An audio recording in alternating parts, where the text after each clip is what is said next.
नमस्ते और स्वागत है।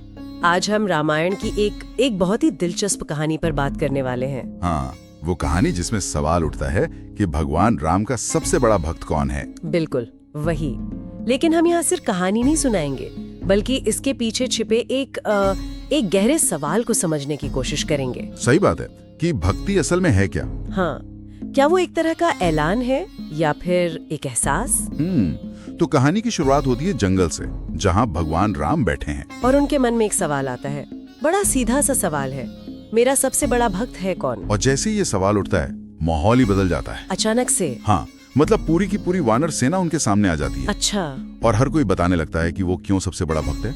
कोई अपनी ताकत गिना रहा है, कोई अपनी वफादारी। तो एक होड़ सी मच जाती है। बिल्कुल, एक तरह से कह सकते हैं कि सब अपनी अपनी भक्ति का प्रदर्शन कर रहे थे। और यहीं पर कहानी का सबसे रोचक मोड़ आता है।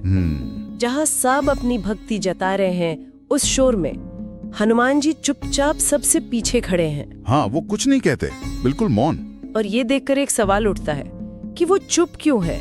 क्या उनके पास कहने को कुछ नहीं था? ये बहुत दिलचस्प नुक्ता है। पहली नजर में तो शायद ऐसा ही लगे कि शायद उनमें आत्मविश्वास की कमी हो सकता है।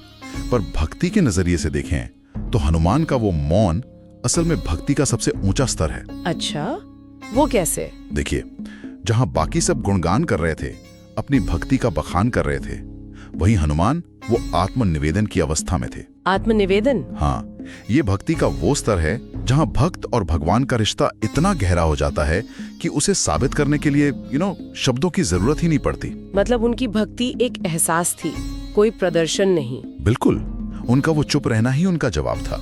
कमाल है। तो मतलब जहाँ सब अपनी भक्ति का कह सकते हैं ढिंडोरा पीट रहे थे, असली भक्त शायद वो था जिसे कुछ साबित करने की जरूरत ही महसूस नहीं हुई। आपने बिल्कुल सही पकड़ा। उनकी भक्ति उनके शब्दों में नहीं, उनके काम में थी। और इसका मतलब ये तो नहीं कि बोलकर भक्ति करना गलत है। नहीं नहीं, बिल्कुल नहीं। वो भी भक्ति का एक बहुत सुंदर मार्ग है। लेकिन ये कहानी हमें भक्ति की अलग अलग परतें दिखाती है। हनुमान की भक्ति असल में निष्काम कर्म के सिद्धांत से जुड़ी थी। मतलब बिना किसी फल की इच्छा के बस सेवा करना। उनके लिए ये मायने ही नहीं रखता था कि उन्हें सबसे बड़ा भक्त कहा जाए। सही बात है। उनके लिए तो बस राम की सेवा ही सब कुछ थी। जब आपका पूरा अस्तित्व ही किसी के लिए समर्पण हो, तो आपको अलग से बताने की क्या जरूरत है? तो एक तरफ है वो भक्ति जिसे दुनिया को सुनाने की जरूरत पड़ती है, और दूसरी तरफ वो भक्ति जो खुद में इतनी पूरी है कि उसे किसी की परवाह ही नहीं। ये तो आज के दौर में भी बहुत प्रासंगिक लगता है। बिल्कुल, जहाँ हर चीज को दिखाने की, जताने की एक होड़ है। और यही इस कहानी की खूबसूरती है। यह हमें कोई एक सही जवाब नहीं देती, बल्कि सोचने पे मजबूर करती है। हाँ। तो श्रोताओं के लिए हम एक विचार छोड़ जाते हैं। जरूर। ये कहानी सिर्फ इस बारे में नहीं है कि राम का सबसे बड़ा भक्त कौन था।